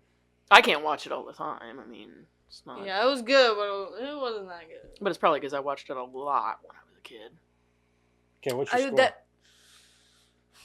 They used to have it playing all the time in Mississippi when I was a kid, but I never, I don't know if I ever actually sat through and watched the whole thing. Ada did. She did all the time, but I was never interested in it too much. But I still have, little memories from it and everything. I always sat down and watched the second one, though, because I like the second one. Because there was a baby and bubble gum coming out of the streets. Definitely wasn't bubblegum, but okay. Anyways, I'll give it a 7. I know in the second one, the goo, all the slime and ooze or whatever, I wanted to play with that stuff. Yeah. Didn't we Exactly. all? You know, the thing that killed me about that slime, though, is that, it looked different from scene to scene. You ever notice that? Yeah. It'd be like, when it was the river, it was like bubble gum. And then, when it was coming up out of the grates, it was like this pink Goo. water. Yeah. Or, kinda, yeah. goo. You know, it wasn't the same color and it wasn't Yeah. the same consistency. Yeah, it's weird. Maybe that's what happens when you have small portions of it. Yeah, I guess. Maybe when it's concentrated, I don't know. It was like bubbly. Yeah, Yeah. maybe. I don't know. Kind of like the eggs and the, Put it in the toaster. The eggs that cook themselves on the Yeah. counter. Yeah. which made no sense, but okay. Mm. Anyway, It's for not supposed to me, make sense. this movie's good. I liked it. Good. As you should. I appreciate your I've liked this comment. movie since I was a kid. It's nostalgia for me. It's that song. What I don't get, though... Sorry, go ahead. We all do it to each other, so it is a thing, I guess. He does it to me more than I do it to him, though. That's fair. Anyway, I know you want to say something really bad. Fucking dick. You good? Yeah. Good. Man, you are Shit, what did one I press? pathetic. That's all. How many assholes we got on this ship anyhow? I knew it. I'm surrounded by assholes. Speaking of Rick Moranis. Anyway, this movie's awesome. I liked it a lot. I still like it today.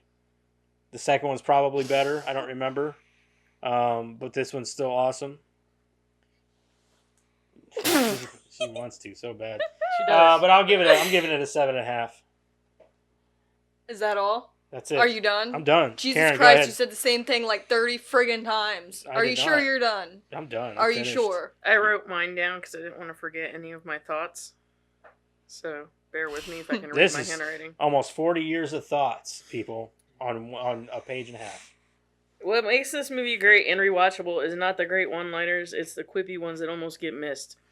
This reminds me of the time you tried to drill a hole in your head, and that would have worked if you hadn't stopped me. Yeah. That kind of stuff is like what... It speaks to like a larger story, a relationship that those guys have had that, you know, goes beyond the what It we makes you see. wonder how much of this is ad-libbed. 90%. Yeah. It's like 90% of it is ad-libbed. But it shows you what goes, or what kind of relationship they've had, and it's been a years-long thing. Like, they're not just meeting up for the first time or anything. Like, Right. it shows shows a relationship there that you don't get to see played out on screen. It helps that they knew each other going into this movie. Mm-hmm. It helps them with their on-screen chemistry. Absolutely. And things like that. You so. see it bleed into it, Mhm. and it gives you that impression that they were friends long before this became a thing. Exactly. And then they speak to things that have happened in the past. You know, like, this reminds me of the time you tried to, you know, and it's not just that, it's all these one-liners. Like, another good one that I can think of, because it goes under the radar, most people don't even notice it, but it's hilarious to me, is the dropping off or picking up line. When the loony yeah. bin rolls up Yeah. with Vince, and they're like, and she's like, she looks at the car, and then she goes dropping off or picking up. Like, this is a normal thing, you know, and that is hilarious to me. There's legit scary scenes, like the hands coming out of the chair and grabbing Dana. That shit scared the hell out of me when I was a kid. Mm-hmm. You know, the when Ray's talking about Revelation in the Bible, and when Winston looks at him and says, well, you know, maybe the dead are coming out of their graves, and that's why we've been so busy. Like, in a movie that's primarily comedy, those scenes are jarring, but not in a bad I way. agree with that. Yeah. Like, it's beautiful how it it's gives done. it gives it a little shock value to the movie. I did like that scene. Yeah. And you have these little, like, jump scares that pop in there. You know, the one with the librarian right at the beginning. It has a lot of those horror elements, but it's not a scary movie. Right. But when they do throw those horror elements in there, they work really well, and they lend to the rest of the movie rather than sort of jarring you out of it, right? Lastly, I'll talk about, like, cinematography and the soundtrack. So, like, I'm not talking about the theme, but certain songs and how they, like, hit during moments. Like, especially the scene where all of the ghosts Yeah, I was going to mention get that. that song. Now, if you listen to the total song, because I've listened to the soundtrack before, because I'm like, ooh, I like that song. They're not good in their whole. It's But- good for that scene. But that scene, Yep. beautifully done. There's a lot of songs like that. You'll like watch something like, oh man, this fucking song hits right here in the scene, Mm-hmm. and you're like, I gotta listen to that, and then you listen to it, like, it doesn't feel. But the if you same. look at it from a larger perspective too, like, so you've got the soundtrack playing and these ghosts coming out, and you've already got it set against this great New York Gothic Mhm. skyline Tone. that's already there. They don't even have to add that. You know, New York is got a lot of Gothic tones in their buildings and things like that. So they just focused on these buildings that already had what they were looking for, and it's beautifully done. So like, yeah, so they used New York's already Gothic architecture, which is used to kind of set up the story in other ways, right? So like one of the first things you see is the lion outside of the library, and it just sort of sets up, you know, hey, something weird is happening here, because they're not focusing on something that would be library related. They're not looking at books or anything. Like, you focus on this lion, and it sort of like hints the audience that, like, hey, this isn't going to be fun, Gargoyles. right? Yeah. So they use all of these things as sort of like a way to lead you into the story, and I think they do it beautifully. I'm giving it a 9.5. It's a perfect, damn near perfect movie. I can't say a 10 because I just can't. It's a 9.5 though, all day. Okay. What do you give Groundhog Day? Or I mean, fucking Caddyshack then, if it's your favorite. It's probably a 9.5. Oh, okay. One's But a it's only my bad- favorite because he's the director. Yeah, No. but one's a better 9.5. Right. Got it? No, was not like a necessarily. I like Caddyshack a lot. 9.52. These are all movies that I've watched. I've spent my life watching, so I have a lot to say about them, and I would beg that they're probably all going to be 9.5s. Right. All right, Eric. What about you, man?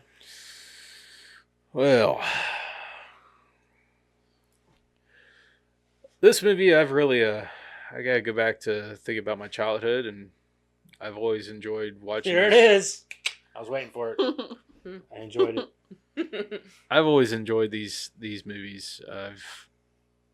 He said. I'm sorry, these movies are responsible for 90% of our personalities. Yeah, I don't care what anybody says. Like, we all try to live up to the wittiness of Venkman. You know, we Yeah. all try to be smart, or you know what I mean? Like, Yeah, you have movies from your childhood, especially we do, because we grew up in the 90s. Yeah, We grew up in a time when we didn't have social media and Thank God. YouTube influencers and things like that, like these kids nowadays. We had movies, and what we saw in movies based, like these characters, are what we would sometimes base our own personalities off of. Like, we would try to act like them or mimic them. We weren't trying to mimic and act like YouTubers and TikTokers and all that shit nowadays. Man, that's your youngest. Yeah, well, yeah, but it's a 9 for me. he's like, I'm just gonna go ahead and I'm put just it putting it's it a out. fucking It's a 9. 9. But anyway, like, that's the thing is, like, I remember watching the Ninja Turtles as a kid and thinking I would love to be just like Leonardo, just calm, cool, and collected, and you know what I mean, and the leader. Mhm. And that's just how I always was growing up. I always tried to be the quiet one, the one that was like, don't do that, that's a bad idea. And that's how I was throughout my whole childhood. Mhm. That's why I stayed out of trouble, you know, for a lot of reasons like that. So whenever they say that, like, those movies and that show was like a negative influence on kids, I fucking disagree. If anything, Leonardo kept me out of trouble. Like, I wasn't out trying to fight people, I think but if kids are going to look at something like that and try to emulate it, Yeah. then they're already assholes. oh, I agree. Yeah, I'm sorry, if you let media influence you in any way, I'm talking to everybody now. Yep. You let media influence you in any way, you're a dumbass. yeah. I mean, other than like, oh yeah, I like that character. Oh, I like this. I like that. You can emulate certain things about that character, but to be like, oh, I saw Leonardo beat up some bad guy, so I'm gonna go out here and do it to my brother. Yeah. I Come saw on. them cut into a guy and it was really a robot. Let's try it. It's Yeah. funny because as a Yeah. kid, that's who I tried to be, but as an adult, I tried to be more like Bruce Campbell. Get the fuck away from me. Anyway, let's go ahead and move into the Rotten Tomatoes stuff. I'm saying 95 For critics, for Oh, critics. man. Critics. 93. Shit. 90, I guess. Eric got it on the nose. It's a 95. You fucking cheater. Uh, I'm going 97. for audience, Mhm. For Oh, audience, I fuck. bet it's I'm saying probably lower. 98. Oh fuck, you said 97. God damn it. I know. What? The fucking 99. What did you say, 97? 95? You're gonna get it. It's an 88. I see. I was thinking it was in the 80s, but I was like, fuck it, I'm going to just go right under them. Critics' consensus: an infectiously fun blend of special effects and comedy, with Bill Murray's hilarious deadpan performance leading a cast of great comic turns. See, I don't think that Bill Murray's even the funniest guy in the movie, though. He's the one that stands out initially, Yeah. but upon rewatches and stuff, you start to see the other humor. It's Right. it's people that only watch it once and like, oh, that Venkman's a funny guy. They don't Yeah, stop the to first think that- time, but they watched it a few more times. Like, he's kind of annoying. I want more from Ray or from like Lewis or something like that. Well, it's funny because they usually, it's kind of like a lot of times whenever he's talking, they're all like, "Yep, let him go. We've tried to stop him. Just let him go." All right. This person couldn't put their name on it because they can't stand behind their own words. This is a half a star. Fuck you, nameless. Dumbest Probably movie dickless too. I ever seen. Boring and cringe. Jason, also a half star, October 19th of 2024. I didn't get a chance to go to the movie. I missed the opportunity. I basically paid for a movie and I didn't go to. So Okay. he's Are you reviewing the wrong? I award movie? you no points, he's saying and may God have mercy on your soul. he didn't get a chance to go see the movie. He missed the opportunity. He paid for a movie that he did not go to. So why so he review gave it it? a half a star. I'm So not, he never watched I'm the not movie. making it up. You can read it yourself. No, what I don't understand is like He reviewed the movie that he didn't go watch. Yeah. But what I'm he saying paid is, like, for it was in theaters in 1984. How was that? I don't understand. Like, are you sure he's reviewing the right movie? Is what I'm asking. I don't have any basis for it other than what I'm reading. I just know that he was mad that he bought a ticket and didn't get to go. Maybe he's still mad about it 20 years later. You don't know. More like 40 years later. Wait, but- no, that's not 2004. It's 2024. Sorry. I thought it was 2004 for a second. And that's what I'm saying. Like, I'm thinking that he 40 reviewed the years. wrong movie. I think he's probably talking about, like, I don't Afterlife or something. Well- know. No, not Afterlife, the other one, the newer one. What about if, Cold because sometimes they do, Frozen Empire. re-releases of old movies, you Sometimes, know, like on an anniversary or something. Maybe. I don't know. All right. Penny Yoda K? I don't know. Half a star. I know it's a movie for kids. I disagree. Not that you can't let kids watch it, but I don't think it's geared for kids. It's not, it's not. I know it's a movie for kids, but it has so many adult fans. I was expecting something clever and fun. It was so boring I couldn't get into it, and having Bill Murray as the romantic, funny lead was unbearable. I did like the other two characters in the Ghostbusters team, but they couldn't save the movie for me. I mean, that's an honest opinion. He has Can't really knock him for reasons, at least. Yeah. But I don't agree with him. It's better than the last three we've that. had. Well, like I said, that's an honest opinion. Can't Yeah. knock it for that. 3-star from Anjum K. Although well made, it is thin on plot and thrills. I mean, what do you want? I thought the plot was pretty well. It's solid. I can't find any. I thought the thrills were just fine. It really wasn't about the thrills. Really, it was more about the comedy and things like that. I don't understand that. It's not a fucking action movie.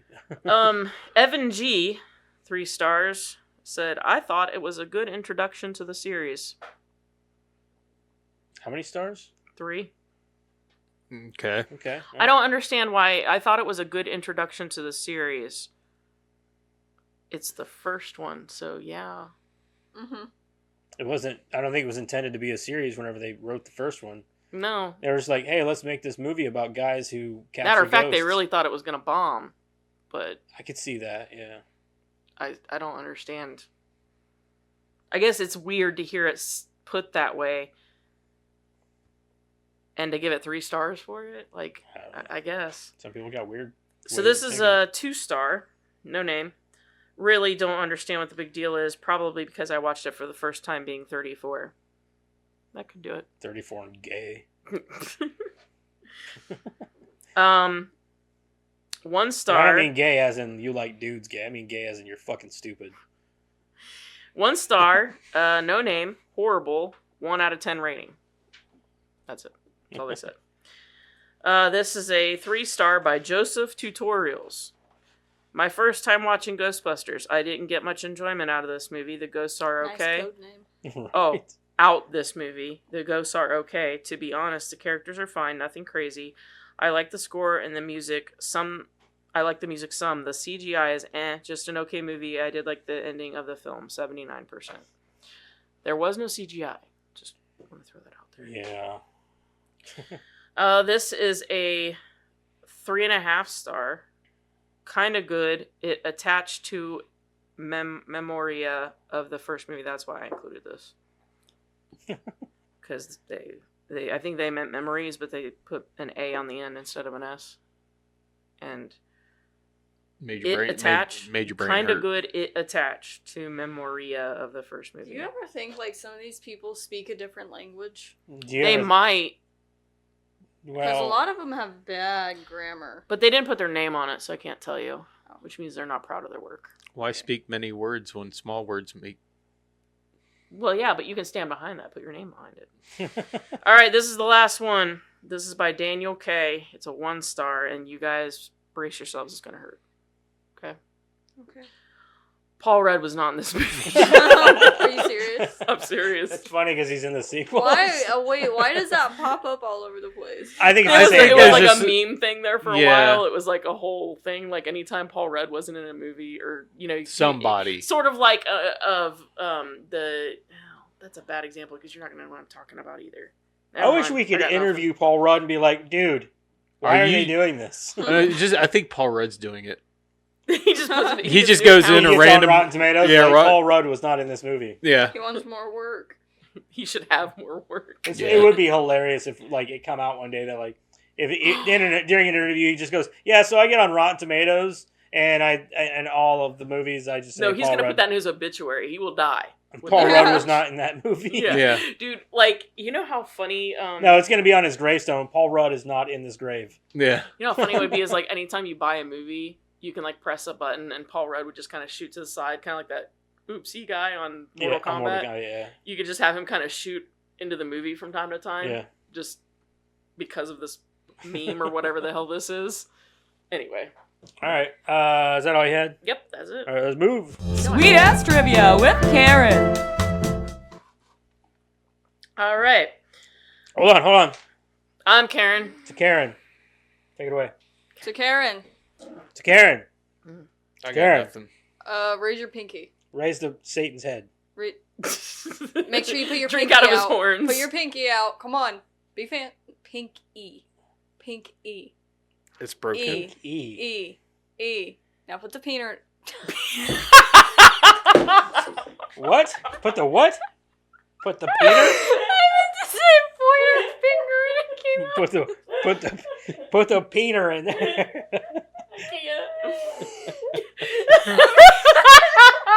Well, my daughter's brain is in the gutter. I meant to say put the pointer finger down. It came out as peanut. Put your Peter down. Oh, no, whose daughter she is now. Oh, damn. Holy shit, dude. Put the Peter down. Uh, All right, kids, calm down. Come on. Grow up. Put the... Put your pinky out and your pointer down. Put the painter down. Put your Peter down. Put the painter down. Now more down. Sit.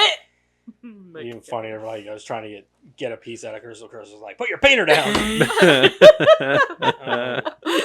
gonna have to tell Crystal that's the new word for penis in your house. Painter. I think she's been listening to the podcast, so she'll probably listen to this one. That would be hilarious. She's gonna walk in one day and be like, "Peener, huh?" Painter, huh? Yeah. Real original, guys. Real original. Yeah, they talking about movies. You're talking about peeners. I can just imagine Crystal critiquing us. Like one night we all hang out and she'd just be like, "So I was listening, and here's what I'm saying. Here's what the issue is. You guys are acting like 12-year-olds. We know. Yeah, We know. We're aware. You think we do this because it's a job? We do it because it's fun. We are aware what we act Yeah. like. All right. Yeah. So the character of Winston was meant to have joined the team much earlier and would have been slimed at the hotel. When Eddie Murphy declined the role, the script was rewritten to have Winston appear about halfway through the film. Eddie Murphy. He was also supposed to be a badass, like a ballistics guy for the military and all this good stuff. I would love to see Eddie Murphy in this movie. I think he would have been too I think he'd been too boisterous, overmuch. too I loud, don't care. too. I don't care. I Compared like to what? Winston. I like Winston. I like Winston as he I get is. that, but I mean, like compared to like Bill Murray, what they afraid he's going to take away from Bill Murray? I feel like that's going to be clash. I don't give a shit. Dude. One- I want you're gonna Eddie either- Murphy. You're going to hate both of them or one of them. I love Bill Murray, but not as much as Eddie Murphy. I disagree with that. I like Bill. That's or fine. I like Eddie Murphy. You're a lot, entitled but- to your wrong opinion. But you can't steal my lines. That's bullshit. That's copyrighted. You owe me money. Show me the copyright. All right. Call my lawyer. You have your lawyer call You me. mean whatever. the one that you owe money? I don't owe any lawyers any money. Shut up. There's no legality problems here at all. Imagine Richard Pryor. Oh God! Now Richard Pryor. Yeah, I'd take him over Bill Murray for sure. Richard Pryor was fucking hilarious. Wonder Wheel. When Louis Tully, Richard Pryor would be pretty good. In that. oh my God, he was I agree good. with Oh that. God, I love that guy. Yeah. When Louis Tully mingles with his party guests, commenting on the price of the salmon and so on, the scene is one continuous shot and almost entirely improvised. Almost none of the scenes were filmed as scripted. Most had at least one ad-lib. Most of Bill Murray's lines are ad-lib. The schedule for getting the movie into theaters for its release date in the summer of 1984 was so tight, director Ivan Reitman said that the final print included incomplete special effects shots and errors like visible wires. But remarkably, people didn't care. that just goes to show you that when a movie plot and characters work that well together, like, you can overlook a lot. Yeah. When Venkman mentions the time Spangler tried to drill a hole in his head, that would have worked if you hadn't stopped me, was actually ad-libbed by Harold Ramis. After Harold Ramis died on February 24th, 2014, fans of the movie paid tribute to him by visiting the New York City firehouse used in the exterior shots and created a makeshift memorial featuring Nestle Crunch bars in reference to Venkman giving him one, Twinkies in reference to Spangler using the Twinkie to describe the ghost problem in New York City, and collections of spores, molds, and fungus. Harvey Comics creator Casper sued the producers, claiming the ghost in the logo was too close to the Casper character Fatso. The court ruled. I can see that, actually. Well, the court ruled against them, stating that there's only so many ways to draw a ghost, which is true. Right. On the set, Dan Aykroyd referred to the Slimer ghost as the ghost of John Belushi. Slimer's gluttonous eating was based on Belushi's cafeteria scene in Animal House. Though never referred to in the script, the green ghost the guys bust in the hotel was called Onion Head by the crew because of its horrid smell. A scene where the ghost haunts two newlyweds showed this characteristic, but it was cut. Contrary to popular belief, the name Slimer is not used in the film. It was created for the real Ghostbusters cartoon based off Venkman's line in the film, "He Slimed Me." The ghost was only ever referred to as Onion Head and the ghost of John Belushi by the cast and crew before the creation of the cartoon. I never knew that. Yeah.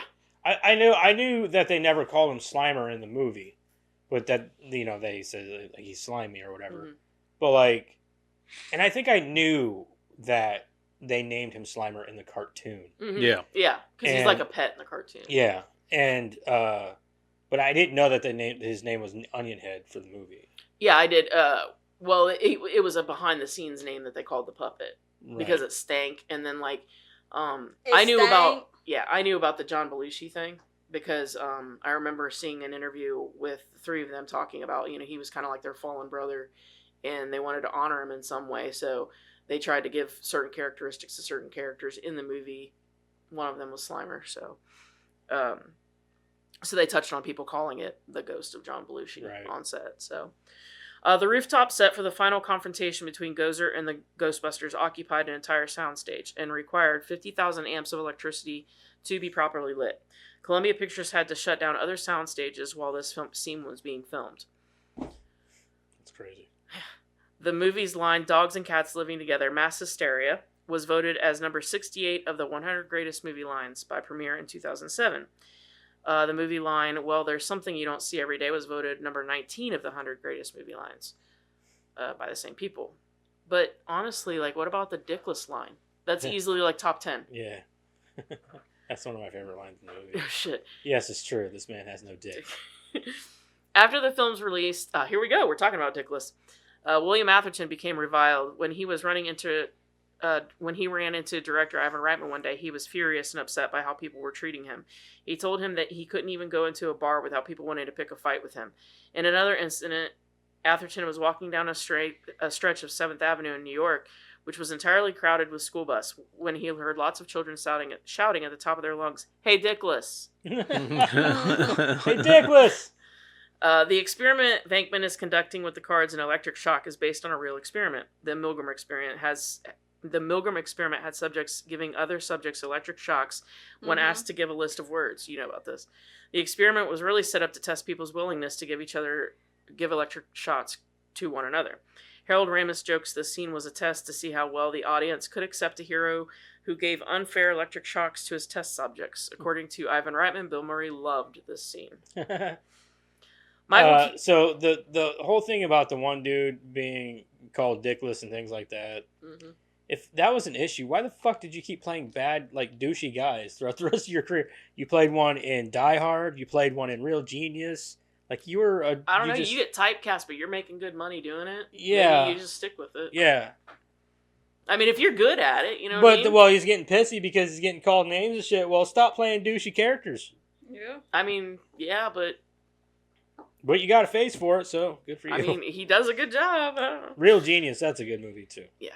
That's really Michael Keaton turned down both the roles of Venkman and Spangler. Christopher Walken, John Lithgow, Christopher Lloyd, and Jeff Goldblum were all considered for the role of Spangler. I bring all of that up to say that Harold Ramis only wanted to write the film He did not want to be in the film, as he's usually not wanting to be in films. He wanted to direct it. He only accepted it when all other avenues of the people that he had put, forward as people to play the character were exhausted. Additionally, Steve Guttenberg turned down the role of Peter Venkman to star in Police Academy. When Dan Aykroyd first saw the pole at the fire station set, which was actually an abandoned firehouse, he said they had to use it. It wasn't just a moment in the movie, said Ivan Reitman. So you literally did want to... That part shit was funny. They were like, I don't know, this guy needs a lot of work. And then he comes down the pole, he's like, this place is great. We gotta sleep have here it. tonight. Can we sleep here tonight? Yeah. He was like a kid in a candy Or store. when they're coming out of the bank and he's like, you didn't even try to haggle with them at 19%? And Yeah. he's like, oh, for your information, the interest alone is $95,000. All you see is the three of them walk out, the two of them yammering at each other, and you see you going back there. He's already thinking about how bad this is. It's like, What are the negatives in my account gonna be?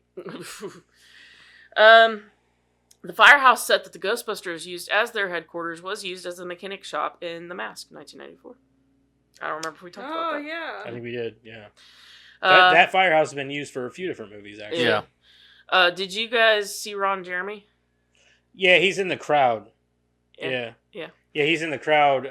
He's an extra behind the barricade on the left when Ray and Winston drive up in Ecto-1 after the containment unit explodes. Yep. A more ferocious version of the librarian puppet was going to be used, but it was rejected. A year later, it appeared in Fright Night. 2002 edition to the Oxford English Dictionary actually credits Bill Murray's ad-lib, "This chick is toast," as the origin of toast in the sense of a person or thing that is defunct, dead, finished, in serious trouble, etc. Only one car was used for the Ecto-1. Medjuk jokes that no film would ever have only one of a car this old and beaten up to shoot with. The car used for the Ecto-1 finally broke down during the filming of Ghostbusters 2. Bill Murray getting the least amount of marshmallow splatter near the end of the film is an in-joke to his and Harold Ramis' and Ivan Reitman's previous film together, Stripes. In that film, Murray's character receives a basic training haircut that is a mere trim, while others in the platoon are nearly shaven bald. That's another good movie. Stripes. Oh, yeah. It's a movie, and then they remade it, too. It was decided as an in-joke similarly in this film, Murray would be the least splattered by the Stay Puft Marshmallow Man. Many sequences were shot but removed from the film. A couple of the following were added as extras to the Criterion Collection, so I kept some of these on here, the ones that I thought were the most interesting. Several scenes throughout the film with Janine and Egon were cut. One scene occurred outside City Hall before the Ghostbusters drove off into battle against Gozer, with Janine hugging Egon and giving him a coin for luck. Peter interrupts them by saying, "Didn't your mom tell you not to get involved with no Ghostbuster? Now go on and get home." The first time Venkman leaves Dana's apartment, he says to Lewis, "What a woman." More scenes of Lewis roaming around New York City as the Keymaster. In one scene, he encounters 3 muggers in Central Park and breathes fire at them. In another scene, he sniffs store windows and then meets a prostitute. When he asks her if she's the gatekeeper, she thinks it's a sexual come-on and says yes. Lewis grabs her, yells "Zool," and plunges his face into her breast, causing her to get upset. That's hilarious. That's where you're like treading on a maybe it's not for kids. Right. No, I understand completely why it was cut, but that is hilarious. All right. Harold Ramis got married after Ghostbusters 2. His hair at the time was still formed like Egon's, lifted high up on the forehead. He recollects as he was walking down the aisle, Bill Murray yelled out, "Your hair is perfect." Joe Medjuk remarks that Ghostbusters 1984 shows its age by the amount of people who are seen smoking. He says all that changed by the time Ghostbusters 2 came out. No one smokes in that film. "We did ecstasy," said Harold Ramis. That's it. All right. What's in the box? What's in the fucking box? Or are we just watching Caddyshack? Let's just pick Surf box Ninjas. here. We picked a lot of older movies. I'm just kidding, dude. Let's see what happens. I just watched Caddyshack not too long ago. Surf Ninjas. I don't think that's It's in there, not is even it? in there now. Texas Chainsaw Man. God damn it. Are you joking? Can you please throw that back in here? No, Throw it away. I only have Out. a few months left. I don't want to waste it watching a bunch of Texas Chainsaw Massacre movies. You'll be fine. No, I won't. We can't just watch all the movies that you Throw it watch away! Texas Chainsaw Massacre. We're trying to Sorry, get through these Karen. fucking movies, man. I tried. Karen doesn't Wait. care. I don't no, care. Karen likes them. Sorry. Which one Eric. is this, I anyway? tried. I We don't watched. know. Hold on, I gotta get the thing back up here. Shit, which one of the are we on? remakes. I think this is 3D, isn't it? It's kind of hard to tell because we put the actual titles in here. And like, what is this? Another Texas Chainsaw, or is it like Leatherface 4, or is it like, what is it? I'll put in Texas Chainsaw first. I think we should skip the Leatherface movie. I don't think No, that should even we be ain't included. doing any of that. The next one that has Massacre in it is All American Massacre, the Texas Chainsaw Massacre 5. What?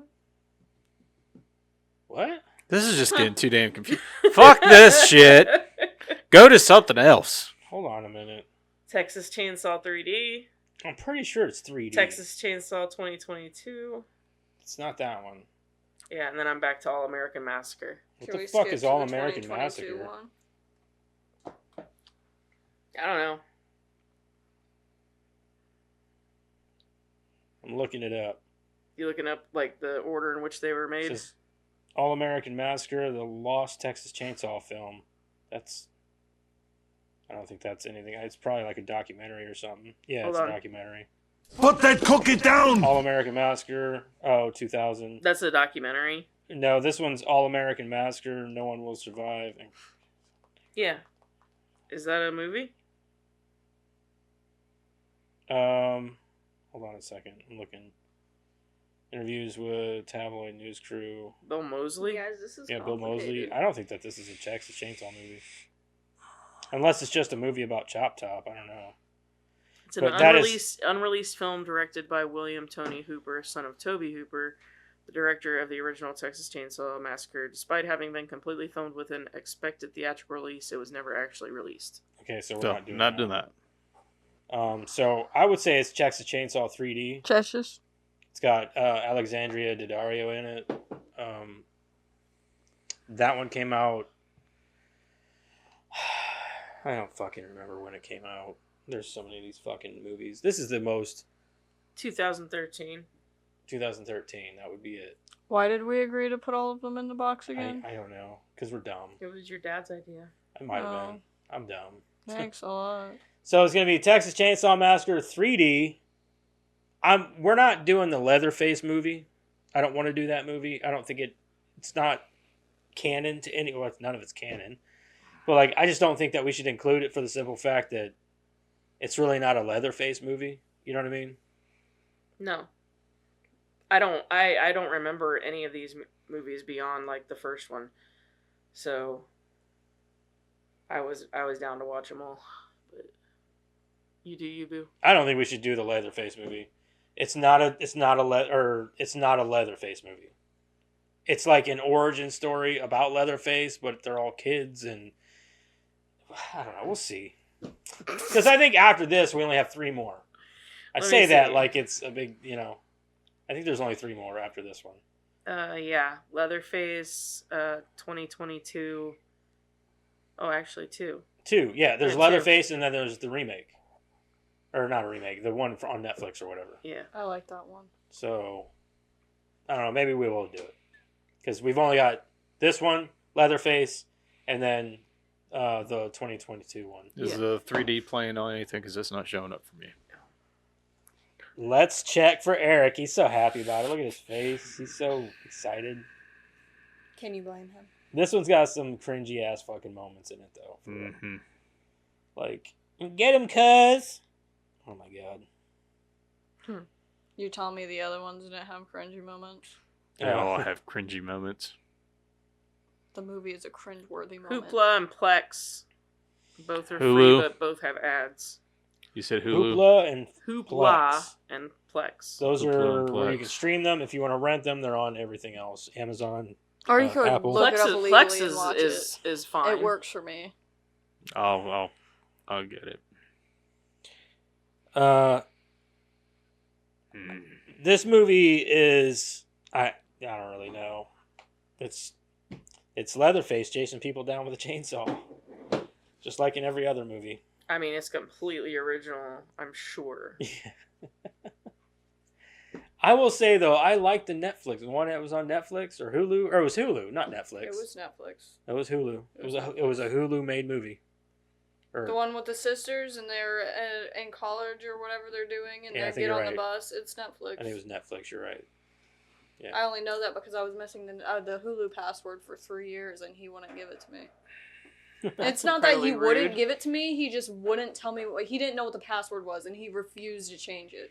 So I could not get in.